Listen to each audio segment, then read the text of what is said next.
ভরসা করতে হবে আল্লাহর উপরে।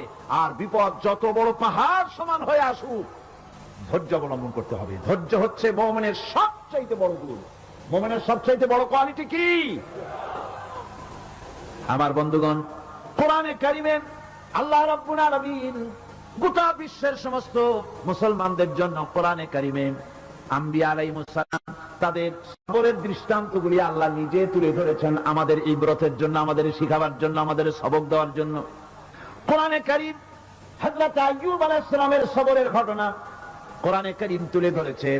হযরত আইয়ুব 18টি বছর পর্যন্ত রোগের মধ্যে পড়ে আছেন। এত অসুখ করেছে, এত রোগ, শরীর পচে গিয়েছে, গায়ে পোকা ধরেছে, দুর্গন্ধ হয়ে গিয়েছে, বিবিরা চলে গিয়েছে, ছেলে মেয়ে পাড়ার লোকেরা দূর দূর করে তাড়িয়ে দিয়েছে। এবার জঙ্গলের ভিতরে গিয়ে আশ্রয় নিয়েছেন। এমন অবস্থা হয়েছে, শরীর পচে পচে জিহ্বায় যখন পোকা ধরা শুরু করে দিল, হযরত আইয়ুব আলাইহিস সালাম তখন আল্লাহ রাব্বুল আলামিনের দরবারে এই প্রথমবারের মতো তিনি বললেন, রব্বুল আলামিন, আয় আল্লাহ তাআলা, সমস্ত শরীর জ্বলা হয়ে গিয়েছে, গায়ে পোকা ধরেছি, আমি কোনো কথা বলি নাই, আমি খামোশ থেকে জিকির আজগার করতেছিলাম। আয় আল্লাহ, এখন দেখি আমার জিহ্বায় পোকা ধরেছে, পোকা ধরা শুরু হয়েছে। আমার জিহ্বাটায় পোকা তুমি দয়া করে দিও না, কারণ আমার জিহ্বায় যদি পোকা হয়ে যায় তাহলে তোমার মতো আল্লাহর জিকির আমি কি দিয়া করব? আমার জিহ্বাটা তুমি দয়া করে ভালো রাখো। কোরআনে কারীম বলছি, وأيوب إذ نادى ربه أني مسني الضر وأنت أرحم الراحمين। স্মরণ করো সেই সময়ের কথা যখন আইয়ুব তার রবকে ডেকে বলেছিল, আমি অসুস্থ আর তুমি তো রহমান রহিম, দয়াময়। ভাষাটা দেখেন কি সুন্দর। এর থেকে কি আল্লাহর আর কিছু বলা লাগে? আল্লাহ পাকের কাছে তিনি বলতেছেন, আল্লাহ আমি তো অসুস্থ, আমি তো অসুখ করেছে আমার, আর তুমি তো দয়াময় রহমান রহিম। এক অন্ধ, ঈদের দিন কত অন্ধই তো আসে খোরাক করার জন্য, ভিক্ষা করার জন্য, চতুর্দিকে ভিক্ষা করতেছে অন্ধরা। এক অন্ধ ঈদের গেটের কাছে দাঁড়ায় বলতেছে, ভাইরা আজ হচ্ছে ঈদের দিন আর আমি কিছু দেখতে পাচ্ছি না। এ বেশি পয়সা পাইল, মানুষের দিন তার প্রতি আকৃষ্ট হয়ে গেছে। আরে কি কথা, আজ ঈদের দিন, সকলে আনন্দ করছে আর আমি কিছুই দেখতে পাচ্ছি না। সে কিন্তু কিছু চায় নাই। ভাষার ভিতরে, কথা বলার ভিতরে এ ধরনের টেকনিক আছে। হযরত আইয়ুব আলাইহিস সালাম বললেন না যে আল্লাহ আমারে মাফ করে দাও, কষ্টের মধ্যে আছি। তিনি শুধু বলেছেন, রব্বুল আলামিন, আমি অসুস্থ হয়ে পড়েছি, আমার অসুখ করেছে, আর তোমার নাম রহমান রহিম। এতটুকু কথা বলেছেন। আল্লাহ রাব্বুল আলামিনের দরজায়, তার দরবারে আইয়ুব আলাইহিস সালামের ডাক চলে গেছে। যায় নাই? কোন অসুবিধা আছে নাকি? কোন অসুবিধা নাই। পানির তলা দিয়া যদি কেউ ডাক দেয়, পাহাড়ের ভিতরে বসে যদি কেউ ডাক দেয়, আল্লাহ রাব্বুল আলামিন তা শুনতে পান। ইউনূস আলাইহিস সালাম মাছের পেটে বসে চিৎকার মেরেছিলেন, লা ইলাহা ইল্লা আনতা সুবহানাকা ইন্নী কুনতু মিনাজ জালিমিন। তিনি বলছিলেন, আয় আল্লাহ তাআলা, আমি তোমার প্রশংসা করছি, তুমি ছাড়া উপাস্য নাই, মাবুদ নাই। আমি তোমার পবিত্রতা ঘোষণা করছি, আমি তো জালিমদের অন্তর্ভুক্ত হয়ে গেছি। বাস এতটুকুন কথাই বলেছেন। আল্লাহ পাক বলছেন, ইউনূসের ডাক তো কেউ শোনে নাই, পানির মধ্যে কেউ শোনে নাই, জমিনের কেউ শোনে নাই, মহাশূন্যের কেউ শোনে নাই, কিন্তু মাছের পেটের ভেতরে থেকে, গভীর অতল দরিয়ার তলদেশ থেকে মাছের পেটের ভিতরে বসে আমার ইউনূস যে ডাক দিল, ওই ডাক আমি আরশের মালিক আমি শুনতে পেয়েছি, আর সঙ্গে সঙ্গে জবাব দিয়েছি। ফাস্তাজাবনা লাহু ওয়া নাজ্জাইনাহু মিনাল গাম্মি ওয়া কাযালিকা নুজিল মুমিনিন। ডাকের সাড়া দিলাম, বিপদ দিয়া বাঁচায় দিলাম। শুধু ইউনূসের না, আল্লাহ পাক এ জায়গায় আবার ওয়াদা করলেন, দুনিয়ার যত মুমিন বান্দা আছে তারা যদি কখনো বিপদে পড়ে যায় আর আমারে যদি ডাকে, আমি এইরকম করে বিপদ থেকে বাঁচায়া দেব। আইয়ুব আলাইহিস সালাম যখন আল্লাহ রাব্বুল আলামিনের কাছে ফরিয়াদ করলেন, আল্লাহ পাক তখন বলছেন, কোরআনে কারীম বলছে, ফাস্তাজাবনা লাহু ফাকাশাফনা মা বিহি মিন দুররিন ওয়া আতাইনাহু আহলাহু ওয়া মিসলাহুম মাআহুম রাহমাতাম মিন ইনদিনা ওয়া যিকরা লিল আবিদিন। আমি আইয়ুবের দোয়া কবুল করে নিলাম, শুধু তার পরিবার বর্গই দিলাম না, বরং আরো কিছু নিয়ামত আমি তাকে দান করে দিলাম। এবং তাই জন্য যেহেতু তারা ছিল আমার অনুগত বান্দা, আমার বাধ্যগত, আমি এই জন্য রহম করেছি, সমস্ত রোগ শোক আমি মাফ করে দিয়েছি। আমাদের সামান্য একটু জ্বর হয়, যদি 2-3 দিন জ্বর হয়েছে, জ্বর ছাড়ে না, বলে যে এত ভালো ভালো কাজ করি তারপর আমার এত জ্বর হওয়া লাগে, অমুকরা এত পাপ করে, তা তো কিছুই হয়নি, খালি আল্লাহ আমার চোখে দেখলো, আমার বউর অসুখ, আমার অসুমুড়ি জানি না। ভাইরা, আপনি ঠিক পান না যে কি গুনাহ আপনি করেন। কোরআনে কারীম বলছি, ওয়ামা আসাবাকুম মিন মুসিবাতিন ফাবিমা কাসাবাত আইদিকুম ওয়া ইয়াফু আন কাসীর। যত বিপদ তোমাদের উপর আছে সব দুই হাতের কামাই করা, আর আমি তো অনেকগুলো ক্ষমা করে দেই। তোমরা যত পাপ করো, আকাম করো, সবগুলির শাস্তি যদি দুনিয়ায় দিতাম, সাহস করার সময় পেতে না। অসুখ হলেই অধৈর্য হয়ে যেও না, ধৈর্য ধরো। আল্লাহ পাক বলেন, শুধু আইয়ুব নয়, ওয়া ইসমাঈল ওয়া ইদরিস ওয়া যাল কিফলি কুল্লুম মিনাস সাবিরিন। এইভাবে করে ইসমাঈল, ইদ্রিস, যুলকিফল সবাই ছিল ধৈর্যশীল। জোরে সুবহানাল্লাহ। ধৈর্যের চরম পরাকাষ্ঠা ছিলেন তিনি। কোরআনে কারীম নবীদের এই কথাগুলি আমাদের শোনাচ্ছেন। হযরত ইয়াকুব আলাইহিস সালাম, কলিজার টুকরা সন্তান হযরত ইউসুফ আলাইহিস সালামের জন্য তার মনটা পাগল ছিল। এত সুন্দর করে আল্লাহ তারে বানাইছিলেন, এত তিনি ছিলেন সৌন্দর্যের পিরামিড, যারা দেখলে চোখ ফিরানো যায় না, এমন সুন্দর সুপুরুষ যারা দেখি সেই যুগে সুন্দরী যুবতী মেয়েরা রূপের মোহে পড়ে নিজেদের আঙ্গুলগুলি কেটে ফেলে দিয়েছিল। রূপের মোহে এমন অবশ হয়ে গেছে, আঙ্গুল কেটেছে, হাত কেটেছে, টের পায় নাই। আবার ভুল বুঝবেন না, দুনিয়ার সেরা সুন্দর পুরুষ ইউসুফ আলাইহিস সালাম, তা কিন্তু রাসূলের চাইতে বেশি নয়। হযরত উম্মুল মুমিনিন আয়েশা রাদিয়াল্লাহু তাআলা আনহা তিনি বলেছেন, যেই সব সুন্দরী রমণীরা ইউসুফ আলাইহিস সালামকে দেখে রূপের মোহে পড়ে নিজেদের আঙ্গুলগুলো কেটে ফেলেছিল, ওরা যদি আমার হাবিবকে দেখতো, ওরা যদি আল্লাহ রাসূলকে দেখতো, তাহলে হাত কাটতে কাটতে কোল ফাঁকে দিয়ে কলিজা কেটে ফেলে দিত, ওরা টের পেত না। আমার বন্ধুগণ, হযরত আইয়ুব আলাইহিস সালাম সন্তানের মায়া, অন্যান্য ভাইরা হিংসায় পড়ে গেল, তারা নিয়ে তাকে কুয়ায় ফেলে দিল। সেখান থেকে তারা একটা ছাগল বা কোনো পশু জবাহ করে তার রক্ত মাখাইয়া জামায়ানে হাজির করে দিল। হযরত ইয়াকুব আলাইহিস সালামের সামনে যে তারে নিয়ে খেলা করতে গিয়েছিলাম, আমরা খেলায় লিপ্ত ছিলাম, বাগে খাইয়া ফেলাইছে। এগুলি কি গপ্প?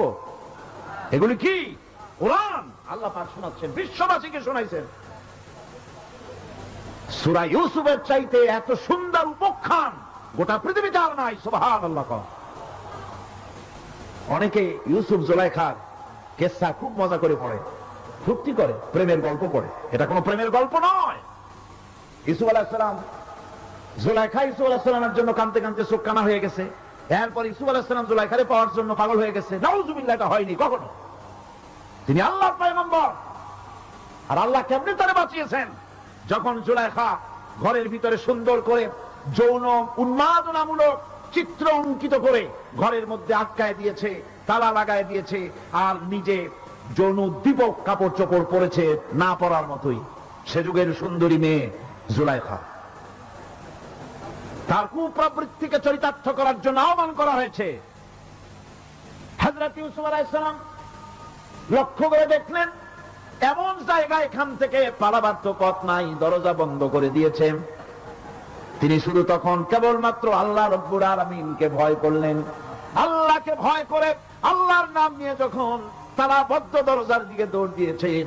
আল্লাহ রাব্বুল আলামিন আপন কুদরতে তালাগুলি খুলে দরজা তার জন্য উন্মুক্ত করে দিলেন।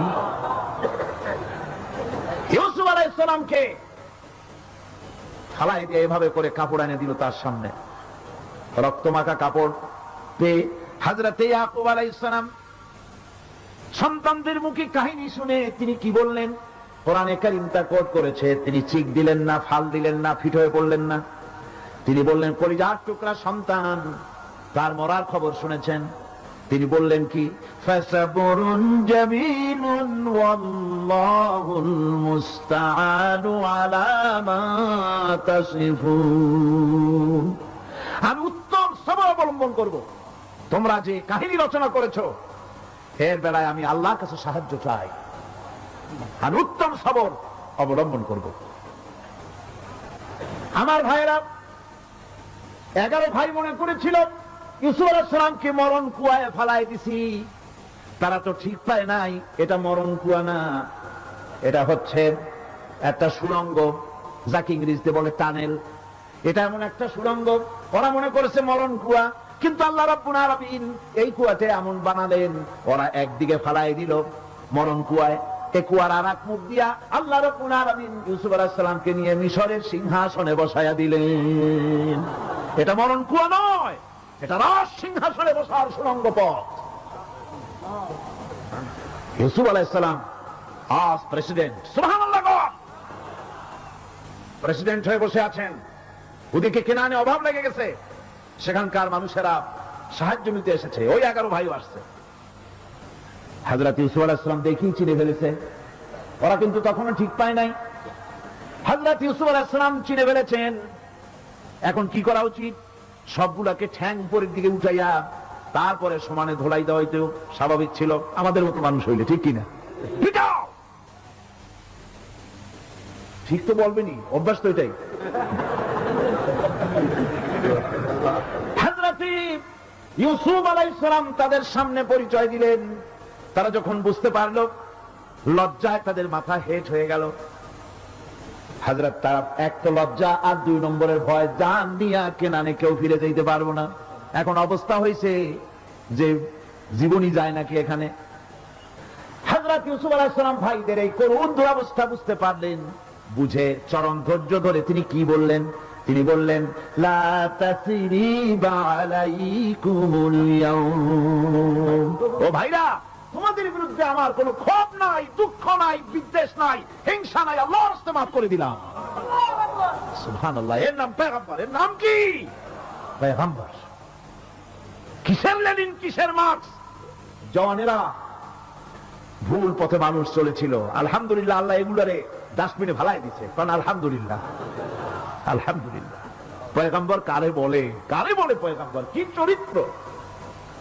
রাসূল করিম সাল্লাল্লাহু আলাইহি ওয়াসাল্লাম তাকে একজন সাহাবী বলছিলেন, হুজুর বলছেন এই কামটা করলা না কেন? সাহাবী বললেন, হুজুর আপনি যদি চোখের ইশারায় বলতেন মুখ দিয়ে না কইয়া, তাও তো আমি কামটা করে ফেলতাম, আমি তো বুঝি নাই। হুজুর বললেন, চোখের ঠারে ঠারে কাজ করা নবুয়তের শান নয়। আল ওয়াদুহু ওয়াস সারাহা, নবীরা যা করেন তা ডাইরেক্ট, কোনো বক্রতা নাই, স্পষ্ট কথা। আমার ভাইরা, হযরত ইউসুফ আলাইহিস সালাম বিনিয়ামিনকে কাছে নিয়ে পরিচয় দিলেন তার ভাইদের সামনে। কোরআনে কারীম বলছে, ক্বালা আনা ইউসুফ ওয়া হাযা আখি قد من الله علينا إنه من يتقي ويصبر فإن الله لا يضيع أجر المحسنين। আমি ইউসুফ আর এই হচ্ছে আমার ভাই। আল্লাহ আমাদের উপর ইহসান করেছেন। প্রকৃতপক্ষে যারা আল্লাহকে ভয় করে এবং সবর ইখতিয়ার করে, আল্লাহ এভাবে তাদেরকে তাদের আমলকে নিষ্ফল হতে দেন না। আমার এই জামাটা নিয়ে যাও। হযরত ইয়াকুব আলাইহিস সালাম কলিজার টুকরা সন্তান ইউসুফ আলাইহিস সালামের বিরহ যন্ত্রণায় ছেলেকে কতদিন দেখে না, কাঁদতে কাঁদতে চোখ দুটো অন্ধ হয়ে গেছে। মিশর থেকে কেনানের দিকে জামা রওনা হয়েছে। কোথায় মিশর, কোথায় কেনান? জামা যখন রওনা হয়ে গেছে, হযরত ইয়াকুব বলতেছেন আমি যেন আমার ইউসুফের গন্ধ নাকে পেতেছি। জামাত চলে এলো, চোখের উপরে রাখলেন, আল্লাহ রাব্বুল আলামিন তাকে চক্ষুষ্মান বানায়া দিলেন। ভাইরা আমার, পয়গম্বরেরা সবর করে গোটা দুনিয়ার মানুষের সামনে দৃষ্টান্ত সেট করেছেন সবরকারী হওয়া। আমার ভাইরা, হযরত ইব্রাহিম আলাইহিস সালামের কথা আল্লাহ পাক কোরআনে কারিমে বলছেন সবরকারী কয়, দেখো শেখো সবরকারী কয়। আল্লাহ পাক বললেন, ইব্রাহিম তোমার বিবি আর তোমার নবজাতক এই সন্তানকে রেখে আসো মক্কা নগরীতে। তিনি চলে গেলেন, সেখানে ঘর নাই, বাড়ি নাই, কিচ্ছু নাই, চতুর্দিকে ধুধু বালু আর মরুভূমি।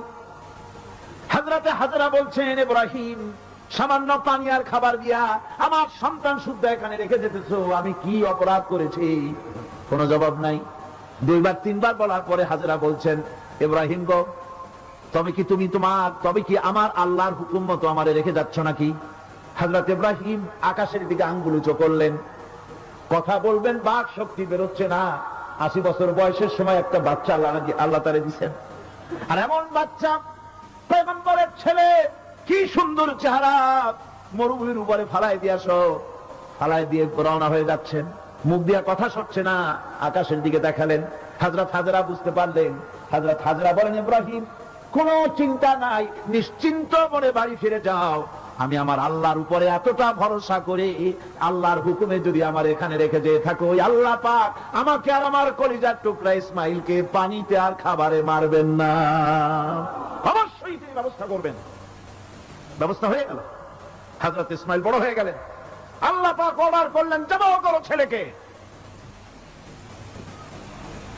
হযরত ইব্রাহিম আলাইহিস সালাম যখন জবাহের প্রস্তাব করলেন, হযরত ইসমাইল তা আপত্তি করতেন, বাবাজি আমার মায়ের আর আমাকে বাচ্চা অবস্থায় ফেলে গেলেন, খাবার দেন নাই, পরার দেন নাই, বছরের পর বছর আমাদের এখানে কাটলো, দেখতেও আসেন নাই, আজ আসছেন জবাহ দিতে, এটা কেমন কথা? কি ধরনের বাপ আপনি?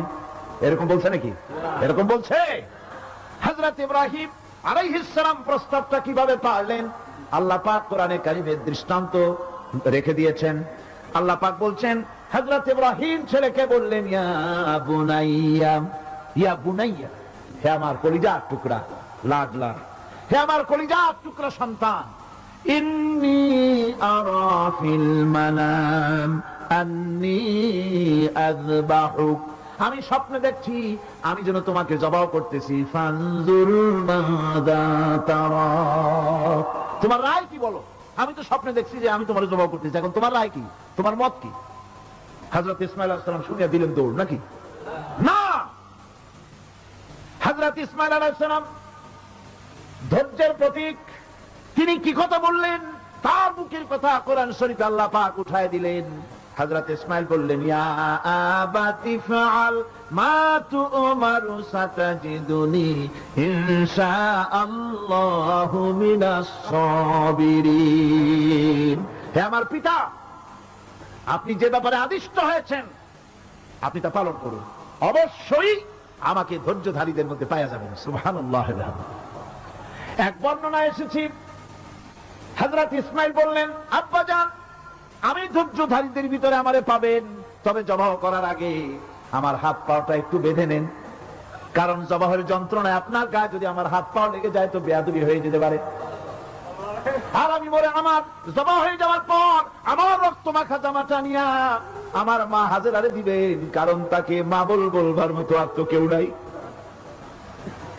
হযরত ইব্রাহিম তাকে বাঁধবার জন্য প্রস্তুতি নিলেন। হযরত ইসমাইল বলছেন, আব্বাজান বাঁধবেন না, বাঁধার প্রয়োজন নাই। বলে, কেন? একবার বাঁধতে বললে আবার তুমি নিষেধ করছো কেন? ছেলে বলছেন, আব্বাজান বাঁধবো না এই জন্যে, হয়তো কিয়ামতেই প্রশ্ন উঠতে পারে যে আল্লাহর হুকুমে রাজি ছিল না বলে হাত পা বাঁধা জবাহ করছে, আমি এই সুযোগ দিব না, আপনি জবাহ করেন, আমি এতটুকু নড়াচড়া করব না। ধৈর্যের চরম প্রতীক হযরতে ইসমাইল আলাইহিস সালাম দেখাই দিয়েছেন ধৈর্য কারে কয়। আমার বন্ধুগণ, এই পৃথিবীর সবচাইতে ধৈর্যের বড় প্রতীক হতেছেন ইমামুল মুরসালিন, আশরাফুল আম্বিয়া, সাইয়্যিদুল মুরসালিন, জনাবে মুহাম্মদুর রাসূলুল্লাহ সাল্লাল্লাহু আলাইহি ওয়াসাল্লাম। আমার বন্ধুগণ, সবচাইতে বড় ধৈর্যের প্রতীক তিনি। কাউকে একটা গালি দেন নাই জীবনে, কাউকে ঠাট্টা করেন নাই, কাউকে মারেন নাই, কারো মনে দুঃখ দেন নাই। তিনি দুঃখ পেয়েছেন, তিনি কাউকে দুঃখ দেন নাই। তিনি কষ্ট পেয়েছেন, কাউকে কষ্ট দেন নাই। আমার ভাইয়েরা, তায়েফের ময়দান, আমার নিজের চোখে তায়েফে যেদিন আমি তায়েফ দেখলাম, আমি তায়েফে ঢুকেছি, জীবনে কোনোদিন যাই নাই। রমজান মোবারকে আমি সেখানে গেলাম, আমাকে বসার জন্য তারা নিয়ে যাবে। আমি বললাম আগে বসবো না, আমারে আগে নিয়ে যাও, আমার নবীকে কোন জায়গায় ওরা মেরেছিল সে জায়গাটা দেখো। তায়েফের সেই গলিতে যখন আমি গিয়েছি, দুই দিকে পাহাড় দাঁড়ানো, তায়েফের লোক আমার সাথে ছিল, তারা বললো এই জায়গাটা প্রথম যেখানে চতুর্দিক থেকে নবীজিকে পাথর মারছিল আর আল্লাহর নবী বেহুশ হয়ে পড়ে গিয়েছিলেন। 3টা দিন না খাওয়া, হযরতে খাদিজা নাই, আবু তালিব নাই, মক্কায় জায়গা নাই পা রাখার। নবীজি 3টা দিন ঘুরলেন। নেতারা বলল তুমি যদি নবী হবে তো এতিম হলে কেন? আল্লাহ নবী বানাবার জন্য কি একটা ধনী মানুষ পায় না? তোমার মতো এতিম আর গরিবের নবী বানাইলো কেন?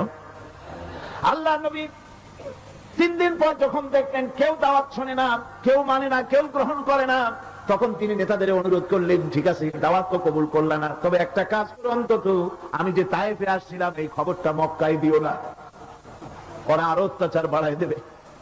এই কাফিরগুলি খবর তো মক্কায় পাঠালো আর সমস্ত যুবকদেরকে লেলিয়ে দিল। যুবকেরা চতুর্দিকে দাঁড়াইছে, রাসূলকে পাথর মারা শুরু করে দিল। আমি যখন রেল লাইনের থেকে হাঁটি, যখন রেল লাইন কোন সময় দেখি, রেলের পাথরগুলি, রেল লাইনের পাথরগুলি দেখলে আমার মাথায় যেন কেন তায়েফের কথা মনে এসে যায়। আরে মানুষের গায়ে পাথর মারলে কি অবস্থার সৃষ্টি হয়? পাথর নূরের শরীর, রহমতের শরীর, কিটি কিটি রক্ত ঝরছে।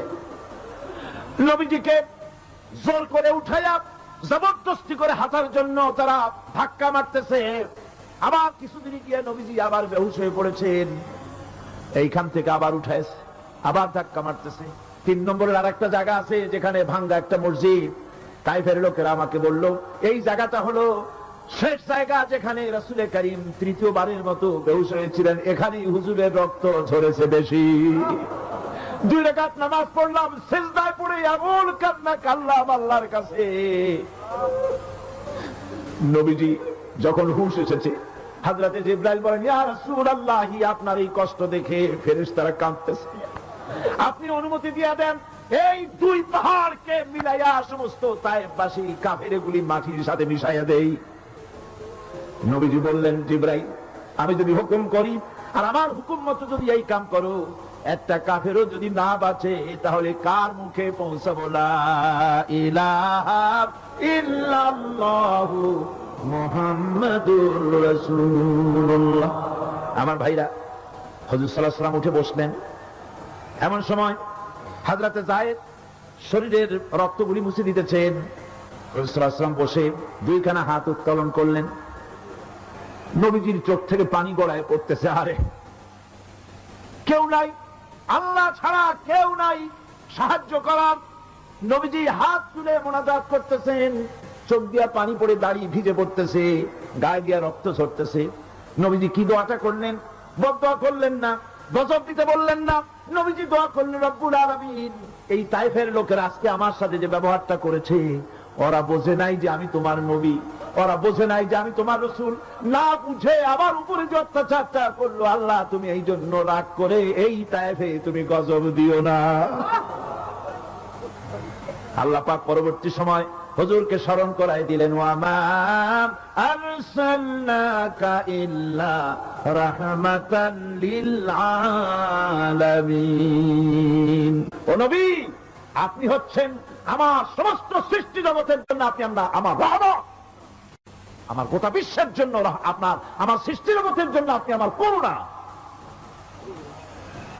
একটা লোক রাসূলের এই কষ্ট দেখে বাগান থেকে 1 গ্লাস আঙ্গুরের শরবত এনে হাজির করেছে। এত কষ্টের পর 3 দিনের না খাওয়া আঙ্গুরের একটা শরবত পাইয়া হুজুর খুব খুশি হলেন। শরবত গ্লাস পান করে হুজুর বলছেন, তোমার নাম না আত্তাস? তিনি বলছেন, হ্যাঁ হুজুর আমার নাম আত্তাস। তোমার বাড়ি না ইউনূস আলাইহিস সালামের গ্রামে? বলে হ্যাঁ আমার বাড়ি সেই গ্রামে। তা আপনি কি করে জানলেন আমার নাম আক্কাস আর আমার বাড়ি ইউনূস আলাইহিস সালামের গ্রামে, আপনি জানলেন কি করে? হুজুর বললেন আমি নবী, হযরত ইউনূস নবী, একজন নবীর খবর আর একজন নবীর কাছে থাকে। রাসূল করিম সাল্লাল্লাহু আলাইহি ওয়াসাল্লাম সবর ইখতিয়ার করেছিলেন, ধৈর্য অবলম্বন করেছিলেন, আর আল্লাহ পাক তাকে নির্দেশ করেছেন সবর করো। واتبع ما يوحى إليك واصبر حتى يحكم الله।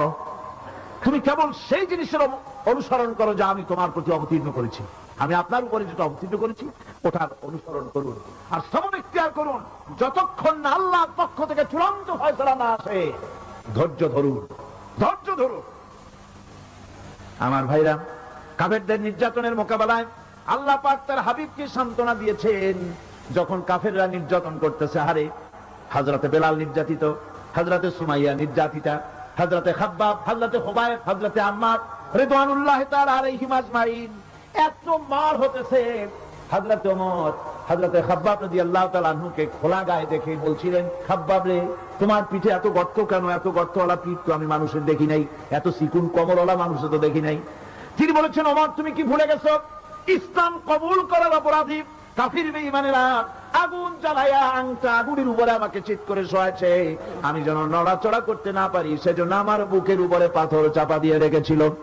গায়ের চর্বি আর রক্ত গলে গলে পড়ে আগুন নিভেছে, আর আগুন গোশত পুড়ে যে পিঠের মধ্যে প্রবেশ করেছিল আজও পর্যন্ত পিঠের সেই গর্ত সেরে যায় নাই। এভাবে অত্যাচার হচ্ছিল সাহাবীদের উপরে। আল্লাহ রাব্বুল আলামিন তার হাবিবকে সান্ত্বনা দিলেন, ওয়াসবির ওয়ামা সাবরুকা ইল্লা বিল্লাহি ওয়ালা তাহজান আলাইহিম ওয়ালা তাকু ফি যায়কিম মিম্মা ইয়ামকুরুন। হে রাসূল, সবরের সাথে কাজ করতে থাকুন। আপনার এই সবরের তৌফিক তো আল্লাহই দিয়েছেন, আর ওদের সমস্ত ষড়যন্ত্র, ওদের অপকৌশলে আপনি দুঃখিত হবেন না, চিন্তা করবেন না, ভারাক্রান্ত হবেন না, আপনি নিশ্চিত থাকুন। ওয়াসবির লিহুকমি রাব্বিকা ফাইন্নাকা বিআয়ুনিনা। হে নবী, আপনার রবের চূড়ান্ত ফয়সালা আসা পর্যন্ত ধৈর্য ধারণ করুন। আপনি তো আমার চোখের সামনে। সুবহানাল্লাহ, সুবহানাল্লাহ। আপনি আমার চোখের সামনে, কে আপনাকে কি করবে আমি দেখবো না? সুবহানাল্লাহ। মন্ত্রী যদি, এই সলিমুদ্দিন মার্কা মন্ত্রী যত আছে, এই মন্ত্রীরা যদি কয় দেখা তো ভয় কিসে, আমি তোকে দেখছি না, সাহসটা কেমন বাড়ে, কেমন বাড়ে সাহস।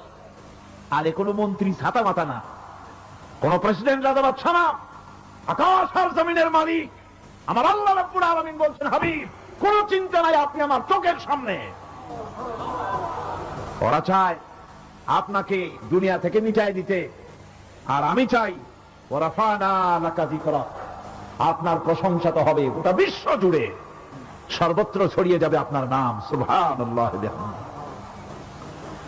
আল্লাহ পাক অন্যত্র বলেছেন, ওয়ালাকাদ কুযযিবাত রুসুলুম মিন ক্বাবলিকা ফাসাবারু আলা মা কুযযিবু ওয়া উযু হাত্তা আতাহুম নাসরুনা। হে মুহাম্মদ সাল্লাল্লাহু আলাইহি ওয়াসাল্লাম, আপনার পূর্বে অসংখ্য নবী রাসূল এই পৃথিবীতে আসছে এবং জুলুম আর নির্যাতনের শিকার তারা হয়েছেন, অবশেষে তাদের প্রতি আল্লাহর সাহায্য এসেছে। সুতরাং আপনাকেও ধৈর্য ধারণ করতে হবে, ধৈর্য ছাড়া কোনো পথ নাই, ধৈর্য আপনাকে ধারণ করতেই হবে। আর এই ধৈর্য ধারণ করলে পরে আল্লাহর চূড়ান্ত ফয়সালা আসবে, তখন আল্লাহ পাক মেহেরবানি করবে। আমার ভাইরা, এই ধৈর্য পৃথিবীর সমস্ত পয়গম্বররা ধৈর্য অবলম্বন করেছেন, কখনো অধৈর্য হন নাই। দিন কায়েমের সংগ্রামে নবী রাসূলগণ দারুণ ভাবে সবর ইখতিয়ার করেছেন। বৃদ্ধবাদীদের সকল রকমের নির্যাতন, অপকৌশল, ষড়যন্ত্র, এই সব কিছু মোকাবেলা করেছেন ধৈর্যের নীতি অবলম্বন করি, কখনো ধৈর্যচ্যুতি তাদের মধ্যে ঘটেনি। বরং আল্লাহ রাব্বুল আলামিন তাদের প্রতি সন্তুষ্ট হয়েছেন। যারা এই ধৈর্য ধরেছে তাদের উপরে সন্তুষ্ট হয়ে আল্লাহ রাব্বুল আলামিন বলেছেন ওয়া কাআইয়্যিম মিন নাবিয়্যিন কাতালা মাআহু রিব্বিয়ুন কাসীর। এর আগে অনেক নবী এসেছিলেন যাদের সাথে বহু আল্লাহওয়ালা লোক লড়াই করেছেন। ফামা ওয়াহানু লিমা আসাবাহুম ফি সাবিলিল্লাহি ওয়া মা যাফু ওয়া মাস্তাকানু। আল্লাহর পথে তাদের উপর যত বিপদ এসেছিল তারা হতাশ হয়ে পড়েন নাই, দুর্বলতা দেখাননি, বাতিলের সামনে মাথাও নত করেন। ওয়াল্লাহু ইউহিব্বুস সাবিরিন। আর আল্লাহ পাক ধৈর্যশীল যারা তাদেরকে আল্লাহ পাক ভালোবাসেন। আমার ভাইরা, ধৈর্যের পরিচয় রাসূল করিম সাল্লাল্লাহু আলাইহি ওয়াসাল্লাম উহুদের ময়দানে যখন আক্রান্ত হয়ে গেলেন, চতুর্দিকে কাফেররা ঘিরে ধরেছে, বাঁচার কোনো পথ নাই। সাহাবায়ে কেরাম রাসূলকে পাহারা দিলেন। যারা রাসূলকে পাহারা দিতে দাঁড়াইছেন জীবন দিয়ে পাহারা দিতে দাঁড়ায় গেছে। রাসূলের দিকে মুখ দিয়া পিঠটা বাইরের দিকে দিয়ে রাসূলকে পাহারা দেওয়া শুরু করেছেন। হুজুরকে পাহারা দিতে যারা দাঁড়িয়েছিলেন কাফের কর্তৃক নিক্ষিপ্ত কি তীরগুলি এসে যখন বিঁধতেছিল, শুধু একজন সাহাবী হযরত তালহার পিঠের ভিতরে রাসূলকে হেফাজতের জন্য 80টা তীর একজনের পিঠের মধ্যে দিয়ে ঢুকেছে। এক অসতর্ক মুহূর্তে নবীজির ডান্ডা মোবারক শহীদ হয়ে গেল, শিরস্ত্রাণ ভেঙে গেল, লোহার কড়া প্রবিষ্ট হয়ে গেল কপালের ভিতরে। হুজুর মাথা ঘুরে পড়ে গেলেন।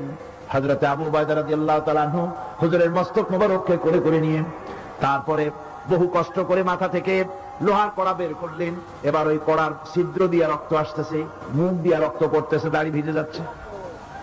বুখারী শরীফে এসেছে আল্লাহর নবী দুইখানা হাত নিজের চেহারার উপরে মলে আনে টাটকা রক্ত চোখের সামনে দেখে বলছেন, আহারে এই কওমের ফালাক কি করে হবে, এই কওমের মুক্তি কি করে হবে, এই কওমের নাজাত কি করে হবে যে কওম তার নবীর চেহারা রক্ত দিয়ে আল্লাহ বাড়াইয়া দিল। নবীজি বললেন, আল্লাহুম্মা গফিরলি কওমি ফাইন্নাহুম লা ইয়ালামুন। আয় আল্লাহ পাক, আমার এই কওম বুঝতে পারে না, ওদেরকে মাফ করে দাও। খবর ছড়িয়ে গেল নবীজি শহীদ হয়ে গিয়েছেন। খবর ছড়িয়ে গেল চতুর্দিকে, মদিনায় খবর ছড়িয়ে গেল। মানুষ পাগলের মতো দৌড়ানো শুরু করে দিল। এক মেয়ে লোক দৌড়াচ্ছে উহুদের দিকে, কয়েকজন সাহাবীর সঙ্গে দেখা। তারা জিজ্ঞেস করলেন, দৌড়াও কেন? মহিলা, যাও কই? কয় উহুদের দিকে যেতেছি। কয় যায় তো কোনো লাভ নাই, যেহেতু তোমার যে স্বামী এসেছিলেন জিহাদের ময়দানে তিনি তো শহীদ হয়ে গেছেন। মহিলা বলতেছে, কে শহীদ হয়েছে শুনতে চাই না, আগে বলো নবীজি কেমন আছে। আবার কিছুক্ষণ পর আর কয়েকজনের সঙ্গে দেখা। তারা বলছে, মেয়ে লোক দৌড়াও কই? যাচ্ছি উহুদের দিকে। তারা বলছেন যে কোনো লাভ নাই, তোমার যে দুইটা কলিজার টুকরা সন্তান উহুদে এসেছিল দুটোই শহীদ হয়ে গেছে। মা বলতেছি, ও সাহাবী, কে শহীদ হয়েছে শুনতে চাই না, তাড়াতাড়ি করে বলো আল্লাহর নবী মুহাম্মদুর রাসূলুল্লাহ সাল্লাল্লাহু আলাইহি ওয়াসাল্লাম কেমন আছেন। দৌড়াতে দৌড়াতে উহুদের মাঠে সাহাবায়ে কেরাম পরিবেষ্টিত। আল্লাহর নবীর কাছে গিয়ে হুজুরের জীবিত চেহারা মোবারকের দিকে তাকায়া মেয়ে লোকটি কাঁদতেছে আর বলতেছে, ইয়া রাসূলুল্লাহ, আমার স্বামী মরাশো, আমার কলিজার টুকরা দুইটা সন্তান মরাশো, আমার কলিজা থেকে মুছে গেছে, আপনি বেঁচে আছেন, তামাম মুসলমানদের এর চাইতে বড় সান্ত্বনার নাই। ভাইরা আমার, রাসূল করিম সাল্লাল্লাহু আলাইহি ওয়াসাল্লাম এভাবে করে ধৈর্যের পরিচয় দিয়েছেন। গালাগালি দেন নাই, রাগ করেন নাই, বদদোয়া করেন নাই। সুবহানাল্লাহ কোন সুবহানাল্লাহ। ভাইরা আমার, এই সবর এমন মহান বৈশিষ্ট্য, এর মধ্যে রয়েছে জিহাদের ময়দানে যদি লোক কম হয় আর যদি তাদের মধ্যে সবর থাকে, বেশি সংখ্যক লোকের উপরে আল্লাহ পাক সবরকারীদেরকে বিজয়ী করে দিবেন। কোরআনে কারীমে রব্বুল আলামিন বলেন, কাম মিন ফিয়াতিন কালিলাতিন গালাবাত ফিআতান কাসীরাতান বিইذনিল্লাহ ওয়াল্লাহু মা'আস সাবিরিন। এমন ঘটনার বহু নজির আছে যে কম সংখ্যক লোকেদের উপরে আল্লাহ পাক বেশি সংখ্যক লোকেদের উপর আল্লাহ পাক কম সংখ্যক লোকদেরকে জয়ী করে দিয়েছেন। ওয়াল্লাহু মা'আস সাবিরিন। আর আল্লাহ আছে ধৈর্যশালীদের সাথে। আল্লাহ আছে কাদের সাথে? দেখেন না বদরের কামটা, বদরের ময়দান,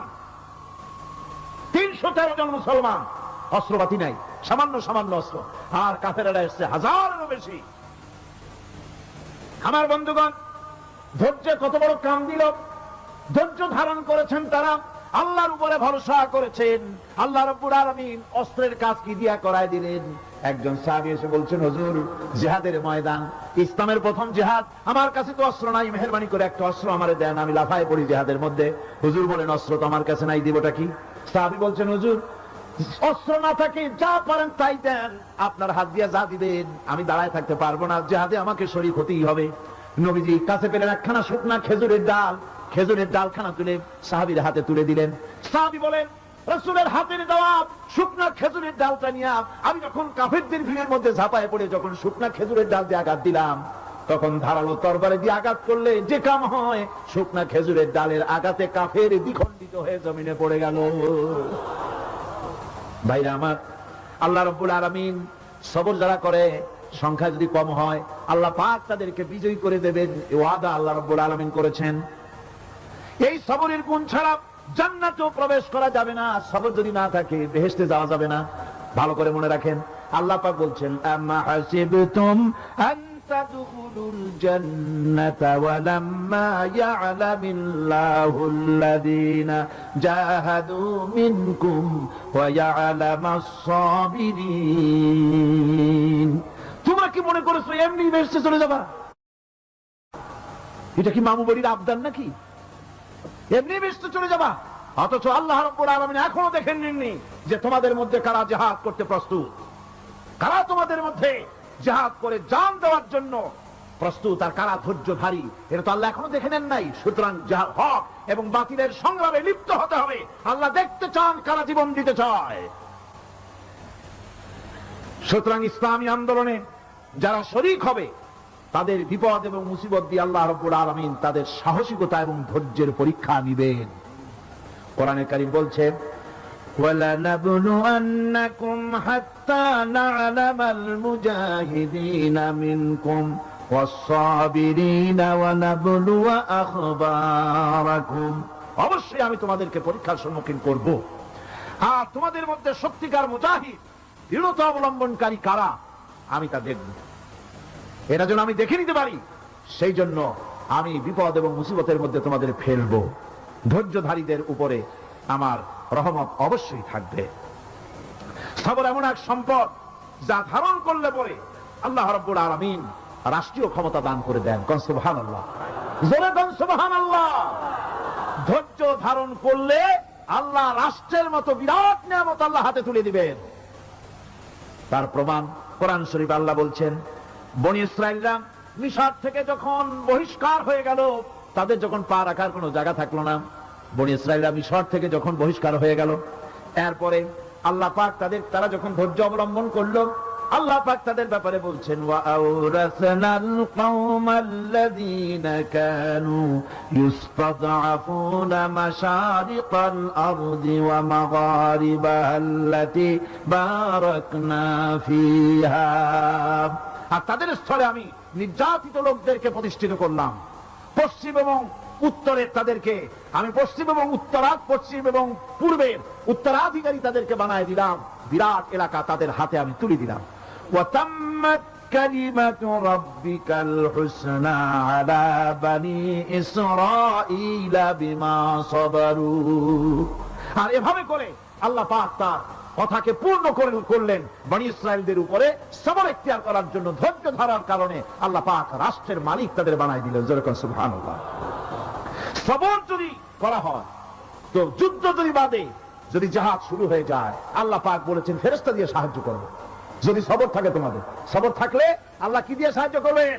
ফেরেশতা। কোরআনে কারীম বলছে, বালা ইন তাসবিরু ওয়া তাত্তাকু ওয়া ইয়াতুকুম মিন ফাওরিহিম হাদা ইউমদিদুকুম রাব্বুকুম বিখামসাতি আলাফিন মিনাল মালাইকাতি মুসাউমিন।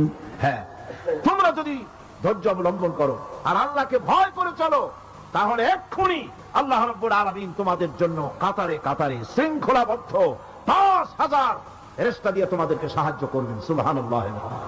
তোমাদেরকে ফেরেশতা দিয়ে সাহায্য করা হবে। তোমরা যদি সবর ইখতিয়ার করো তাহলে সংখ্যা যদি কম হও বেশি সংখ্যার উপরে জয়ী করে দেব।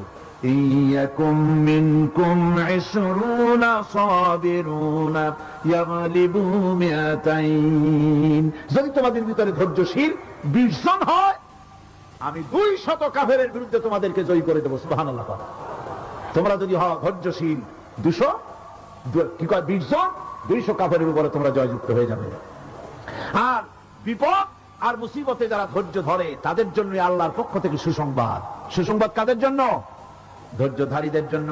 কোরআনে কারীম বলছে ওয়াবাশশিরিস সাবিরিনাল্লাযীনা ইযা আসাবাতহুম মুসিবাতুন ক্বালু ইন্না লিল্লাহি ওয়া ইন্না ইলাইহি রাজিউন। সুসংবাদ সেই সব ধৈর্যশালীদের জন্য যারা নাকি বিপদ এবং মুসিবত আসলে যারা বলে, কি বলে? পড়েন আমার সাথে, ইন্না লিল্লাহি ওয়া ইন্না ইলাইহি রাজিউন। এটা শুধু আমাদের লোকেরা কেউ মরলে পড়ে, এটা শুধু মরার সময় নয়, বরং যে কোনো বিপদ আর মুসিবত এলে মুমিন বান্দা যারা তারা কি পড়বে? ইন্না লিল্লাহি ওয়া ইন্না ইলাইহি রাজিউন। নিশ্চয়ই নিশ্চয়ই আমরা আল্লাহর জন্য এবং আমাদের সকলকেই আল্লাহর কাছে ফিরে যেতে হবে, প্রত্যাবর্তিত হতে হবে। সবরকারীদের জন্য রয়েছে জান্নাতের সুউচ্চ সম্মানের জায়গা। জান্নাতীদের জান্নাতে সবচেয়ে সম্মানজনক জায়গা আল্লাহ রাব্বুল আলামিন ধৈর্যশালীদেরকে দান করবেন। কোরআনে কারীম বলছে উলাইকা ইউজসাউনাল গুরফাতা বিমা সাবারু ওয়া ইউলাক্কাউনা ফিহা তাহিয়াতাও ওয়া সালামা। এরা হলো সেই সব লোক যাদেরকে প্রদান করা হবে বেহেশতের সুউচ্চ মঞ্জিল, কারণ তারা সবর ইখতিয়ার করেছিল, তারা সবর করছিল, এই জন্য বেহেশতের সবচাইতে ভালো জায়গা তাদের দেওয়া হবে। কোন আলহামদুলিল্লাহ, জোরে কোন আলহামদুলিল্লাহ। এবং জান্নাতে সবরকারীদেরকে সম্বর্ধনা দেওয়া হবে, সম্বর্ধনা দেওয়া হবে। খালিদিনা ফিহা হাসুনাত মুস্তাকাররান ওয়া মুকামা। চিরদিন তারা জান্নাতের ভেতরে বসবাস করবে এবং কতই না সুন্দর, কতই না উত্তম জায়গা সবরকারীদের জন্য আল্লাহ বেহেশতের মধ্যে রেখে যাবেন। জান্নাতে প্রবেশ করার সাথে সাথে চতুর্দিক থেকে ফেরেশতারা ছুটে আসবে সবরকারীদের জন্য। ওয়াল মালাইকাতু ইয়াদখুলুনা আলাইহিম মিন কুল্লি বাব। চতুর্দিক থেকে ফেরেশতারা তাদেরকে ইস্তেকবাল করবে, কি বলবে? সালামুন আলাইকুম বিমা সাবারতুম ফানি'মা উকবাদ-দার। তোমাদের প্রতি শান্তি বর্ষিত হোক, কারণ তোমরা পৃথিবীতে সবর অবলম্বন করেছিল। কতই না উত্তম জায়গা, কতই না সুন্দর জায়গা আল্লাহ রাব্বুল আলামিন সবরের বিনিময়ে তোমাদেরকে দান করেছেন। সুতরাং এই সবর হচ্ছে মুসলমানদের জন্য সবচেয়ে বড় নিয়ামত। আজ আমার তো মনে হয় পৃথিবীতে মুসলমানরাই সবচেয়ে বেসবর। ট্রেনে যাবে বসা নিয়ে বেসবর, টিকিট নিয়ে বেসবর, বাসের মধ্যে বেসবর, বাজারে যাবে বেসবর, স্কুলে যাবে বেসবর, যেখানে যান সব জায়গায় আমরা বেশি অধৈর্য, ঠিক কিনা? কর সামান্য সামান্য জিনিস নিয়ে ঝগড়া করা, মারামারি করা, এই হচ্ছে আমাদের ট্র্যাডিশন। ধৈর্য অবলম্বন করতে হবে জীবনের সকল ক্ষেত্রে, এই ধৈর্য আমাদেরকে রক্ষা করতে হবে। এই ধরনের ধৈর্য যদি আমরা অবলম্বন করতে পারি তাহলে আল্লাহ পাক বলছেন উলাইকাল্লাযীনা সাদাকু ওয়া উলাইকা হুমুল মুত্তাকুন। এরাই হলো ঈমানের দাবিতে সত্যবাদী। কোন আলহামদুলিল্লাহ। কারা কারা? না না, শুধু সবরকারী না, এই যে 10টা পয়েন্ট বলা হলো, কয়টা পয়েন্ট বলা হয়েছে? 10টি পয়েন্ট।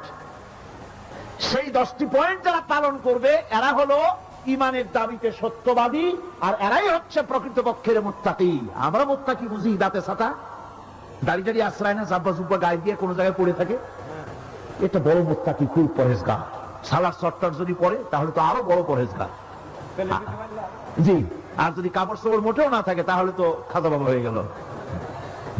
নাউযুবিল্লাহ মিন যালিক। আর আল্লাহ বলছে মুত্তাকি কারে কয়? শোনো, এরে কয় মুত্তাকি যাদের মধ্যে এই 10টা গুণ আছে। এই 10টি সত্য যদি সম্পাদন করতে পারি, যদি আমল করতে পারি, জীবন ধন্য হয়ে যাবে। সেই 10টি কথা আমি আবার আপনাদের স্মরণ পটে তুলে দিতে চাই, প্যাকেট করে পকেটে উঠাই দিতে চাই, যেন বাড়ি নিয়ে যেতে পারেন। 1 নম্বর হচ্ছে 10টি পয়েন্টের 1 নম্বর আল্লাহর প্রতি ঈমান। 1 নম্বরে আল্লাহর প্রতি ঈমান, 2 নম্বরে পরকালের প্রতি ঈমান, 3 নম্বরে ফেরেশতাদের উপর ঈমান, 4র্থ নম্বরে কিতাবের প্রতি ঈমান, 5ম নম্বরে নবীদের প্রতি ঈমান, 6ষ্ঠ নম্বরে সহায় সম্বলহীন নিকটবর্তী আত্মীয়, ইয়েতিম, মিসকিন, প্রবাসী, মুসাফির, সাহায্য প্রার্থী এদেরকে মুক্ত করার জন্য এদেরকে সাহায্য প্রদান করা, 7 নম্বরে নামাজ প্রতিষ্ঠা করা, 8 নম্বরে যাকাত আদায় করা, 9 নম্বরে ওয়াদা পালন করা, 10 নম্বরে সবর এখতিয়ার করা। কয়টা হলো? এই 10টি কাজ যদি আমরা পালন করতে পারি, বিপদে মুসিবতে ধৈর্য ধারণ করতে পারি, যত মুসিবত আসুক, আসলে এগুলি কিছু না। মুসিবত আল্লাহ টেস্ট করবেন, মুসিবত দিয়া আল্লাহ টেস্ট করেন। দেখা যায় যে ওদের শক্তি খুব বেশি, চোখে আপনি দেখতে পারেন, কিন্তু আল্লাহ বলছেন ইন্না কায়দা শায়তানে কানা দাঈফা। বাতিলরা হলো শয়তান, বাতিলরা কি? আর ওদের চক্রান্ত আসলেই দুর্বল, এদের চক্রান্ত আসলে কি? দুর্বল। কাজেই এগুলিকে ভয় করা যাবে না। বিপদে মুসিবতে ধৈর্য ধারণ করে যদি অগ্রসর হওয়া যায়, তো আল্লাহ রাব্বুল আলামিন এই 10টি পয়েন্ট যদি আমল করা যায়, দুনিয়াও শান্তি পাবো, আখিরাতেও শান্তি পাবো। যত মুসিবত আসুক, বিপদ আসুক, ধৈর্যের সাথে মোকাবেলা করতে হবে। ধৈর্যের অর্থ কি? আমি আগেই বলেছি, ধৈর্যের অর্থ হচ্ছে অবিচলতা, দৃঢ়তা, বরদাস্ত করা, সহিষ্ণুতা, ধীরতা, স্থিরতা। ধৈর্যের অর্থ এটা নয় একজন একটা থাপ্পড় মারলো আর আপনি বলবেন যে বাবা ব্যথা পাইছো নাকি, তাহলে আর একখান থাপ্পড় দিয়া দাঁত আমার সবগুলো ভালাই না। এর নাম ধৈর্য নয়। ধৈর্য হচ্ছে পরিস্থিতির মোকাবেলা করতে হবে সাহসিকতার সাথে, এর নাম হচ্ছে ধৈর্য। ওই যে আমি একটা দৃষ্টান্ত দিয়ে থাকি, এক সাপ একবার মুরিদ হয়েছিল এক পীর সাহেবের কাছে। পীর বলছিলেন যে না, আমি তো এইসব সাপ টাপ মুরিদ বানাই না। কয় না হুজুর, আমারে বানান। তারপরে মুরিদ বানায় কিছু অভিজ্ঞতা শিখাই দিল আর বললো খবরদার কাউকে দংশন করবে না। ঠিক আছে, সে যায় জিজ্ঞাসা শুরু করে দিয়েছে। এর মধ্যে জমিনে রাখাল আসছে, ধান কাটছে, ধানগুলো নিবি কি করে, দড়ি দাড়ি পাচ্ছে না, কি করা যায়, বানবে কি দিয়া? সন্ধ্যার পরে অন্ধকারে দেখে যে দড়ি একটা পড়ে আছে। বলছে কি দড়ি, তা তো ওরা বুঝে নেই। ওইটারে নিয়ে ধানরে ফেসাইয়া লেজ দিয়ে মাথা দিয়ে এরকম করে বাসেটারে দিয়ে বাঁধছে। সাপ তখন বলতেছে হায় হায় রে, কেবল যে মুরিদ হয়েছি, তা না হলে তুই ঠিক পাইছি যে আমি কি ধরনের দড়ি। এরপরে নিয়ে বাড়ি নিয়ে ভালাই দেশে খুলে সাপটার ঘাড় গেছে মস্কিয়া।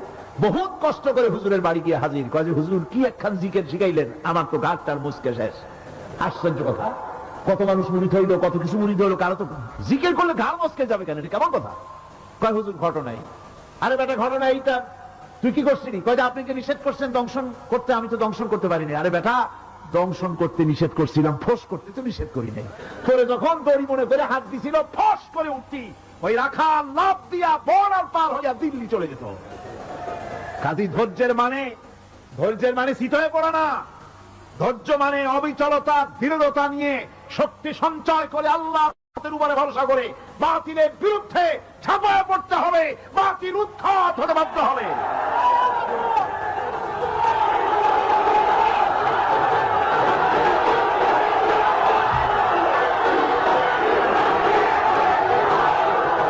ভাইরা আমার,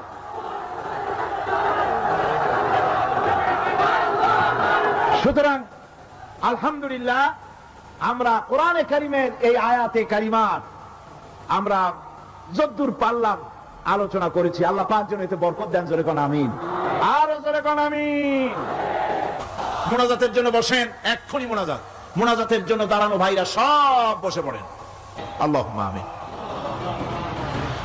রব্বানা যালামনা أنفسنا وإن لم تغفر لنا وترحمنا لنكونن من الخاسرين ربنا لا تزغ قلوبنا بعد إذ هديتنا وهب لنا من لدنك رحمة إنك أنت الوهاب আয় আল্লাহ তাআলা, এই বিশাল জনসমুদ্র নিয়ে তোমার দরবারে হাত তুলেছি পবিত্র মেরাজের রজনীতে। আয় আল্লাহ, তুমি দয়া করে মেহেরবানি করে আমাদের আলোচনা, দুরুদ সালামের সওয়াব আমাদের বিশ্ব নবী তোমার প্রিয় হাবিব জনাবে মুহাম্মদুর রাসূলুল্লাহ সাল্লাল্লাহু আলাইহি ওয়াসাল্লামের রূহ মুবারকে পৌঁছায়া দাও। সমগ্র বিশ্বের মাটির নিচে যত মুমিন মুমিনাত শুয়ে আছেন তাদের আরো আর পরে সওয়াব পৌঁছায় দাও। আমাদের মা বাপ যাদের দুনিয়া থেকে বিদায় হয়ে গেল, আল্লাহ কবরগুলিকে জান্নাতের টুকরায় পরিণত করে দাও। রব্বির হামহুমা কামা রব্বায়ানি সগীরা। পড়েন সবাই, রব্বির হামহুমা কামা রব্বায়ানি সগীরা। আয় আল্লাহ তাআলা, বহু মানুষ দোয়া চেয়েছি, কতজনের কত কষ্ট। কেউ হসপিটালে আছে, কারো অপারেশন হবে, কেউ বা মরে গেছে, কেউ বা মামলায় মোকদ্দমায় আছে, কেউ বা পারিবারিক অশান্তিতে আছে। আল্লাহ যিনি যেই নিয়তে দোয়া চেয়েছে মেহেরবানি করে সেই নেক নিয়ত তোমার দরবারে কবুল করে নাও। বিপদগ্রস্ত লোকগুলিরে বিপদ থেকে বাঁচাইয়া দাও। আয় আল্লাহ রাব্বুল আলামিন, এই মাহফিলে লক্ষ লক্ষ জনতা সমুদ্রের ঢেউর মতো চতুর্দিক থেকে আসতে থাকে। তুমি আর তোমার কোরআন আর তোমার রাসূল ছাড়া কোনো স্বার্থ কারো মনে নাই। কাউরে রিক্সা ভাড়া দেওয়া হয় না, ট্রাক ভাড়া, বাস ভাড়া কাউকে দেওয়া হয় না, এক লোকমা খানাও এখানে পায় না, তাবাররুক বা সিন্নি বিতরণও হয় না। আয় আল্লাহ, নিঃস্বার্থ ভাবে এই লোকগুলি যাতায়াত করে। আল্লাহ তোমার কোরআনের বরকতে সকলকে তুমি গুনাহ মুক্ত করে দাও। আয় আল্লাহ তাআলা, যাতায়াত আসান করে দিও, যাতায়াতের পথে কারো যেন কোনো বিপদ না হয়ে যায়। আয় আল্লাহ তাআলা, বাড়ি ঘর ফালায় আসে, বাড়ি ঘর তোমার ফেরেশতা দিয়ে তুমি হেফাজত করো। রব্বুল আলামিন, মা বোনেরাও কষ্ট করে আসে, আল্লাহ তুমি দয়া করে এ মাহফিলে যারা শরীক হয়, এ মাহফিলে কোরআনের মাহফিলে শরীক হওয়ার কারণে তোমার কাছে একটা দাবি করি। দাবিটা হলো, মেহেরবানি করে সব মানুষকে তোমার কাবা ঘর দেখাও। যারা উপস্থিত হয়েছে সকলকে তোমার হাবিবের রওজায় গিয়া সালাম দেওয়ার তৌফিক দাও। ربنا تقبل منا إنك أنت السميع العليم وتب علينا إنك أنت التواب الرحيم سبحان ربك رب العزة عما يصفون سلام على المرسلين الحمد لله رب العالمين واجعل آخر كلمتنا عند الموت لا إله إلا الله محمد رسول الله السلام عليكم ورحمة الله। বিপদে মুসিবতে আর হক আর বাতিলের সংঘর্ষ চলাকালীন ধৈর্য ধারণ করা, এটা হলো সবচাইতে একটা বড় কোয়ালিটি। কোরআনে কারিমে সবর শব্দটি সবচাইতে বেশি ব্যবহার করা হয়েছে। সর্বাধিক ব্যবহৃত শব্দ কোনটি? সবর। সবর আরবি একটি মৌলিক শব্দ, এমন একটি মৌলিক শব্দ যার তাৎপর্য অন্য কোন ভাষা দিয়া সবরটা বললে যেমন বোঝানো যায়, অন্য কোন ভাষা দিয়া এটার অর্থ করে এটার হক আদায় করা সম্ভব না। আর এই সবর কোরআনে কারিমে বিভিন্ন জায়গায় বিভিন্ন অর্থে ব্যবহার হয়েছে। যেমন সবর শব্দের অর্থ হচ্ছে অবিচলতা, বাংলায় যা বোঝানো যায়। সবর শব্দের অর্থ হচ্ছে অবিচলতা, দৃঢ়তা, সহিষ্ণুতা, মন মেজাজের সমতা, ধীরতা, স্থিরতা, কষ্ট সহিষ্ণুতা, বরদাস্ত করা। এগুলি এই সবরের এই শব্দ, এই অর্থগুলি কোরআনে কারিমের বিভিন্ন জায়গায় বিভিন্ন রকম এটাকে ব্যবহার করা হয়েছে। সবর একটি মৌলিক মানবীয় গুণ। এই গুণ যার মধ্যে আছে সে তার নৈতিকতার শীর্ষে পৌঁছে যেতে পারে। আর এই গুণটি যার মধ্যে অভাব, এই সবর যার ভিতরে নাই, সে মানুষের পর্যায়ে পড়ে না। যত অসুবিধা, যত কষ্ট, যত রকমের বিপদ মুসিবত, যত রকমের অসুবিধার সৃষ্টি হয়, তার মূলীভূত কারণ হচ্ছে ধৈর্যের অভাব, সবরের অভাব। দুনিয়ার সমস্ত নবী রাসূলগণ সবর অবলম্বন করেছেন। তারা ছিলেন সবরের মূর্ত প্রতীক। সবর কাকে বলে দুনিয়াবাসীকে তারা তা দেখিয়ে দিয়েছেন। নিজ নিজ কওমের কাছ থেকে যখন কওমের কাছে নবীরা দাওয়াত দিয়েছেন, ইসলামের দ্বীনের দাওয়াত দিয়েছেন, তখনই সমাজপতিরা, রাষ্ট্রশক্তি তাদের উপরে, নবীদের উপরে ভেঙে পড়েছে, অত্যাচার করেছে। আল্লাহর পয়গম্বরেরা এই সমস্ত অত্যাচারের মোকাবেলায় চরম ধৈর্যের পরিচয় দিয়েছেন। কোরআনে কারিমে উল্লেখ করা হয়েছে অত্যাচারের মোকাবেলায় আম্বিয়া কেরাম যা বলেছেন সেটা হলো এই, ওয়ামা লানা আল্লা নাতাওয়াক্কালা আলাল্লাহি ওয়া ক্বাদ হাদানা সুবুলানা। আল্লাহ পাক বলেন, পয়গম্বরেরা বলেছেন আমরা আল্লাহর উপরে ভরসা করব না তো কার উপরে ভরসা করব? তিনিই তো আমাদেরকে সঠিক পথ দেখিয়েছেন, সঠিক রাস্তা আমাদের দেখিয়েছেন, সুতরাং তার উপরেই তো আমরা ভরসা করব। وَلَنَصْبِرَنَّ عَلَى مَا آذَيْتُمُونَا وَعَلَى اللَّهِ فَلْيَتَوَكَّلِ الْمُتَوَكِّلُونَ।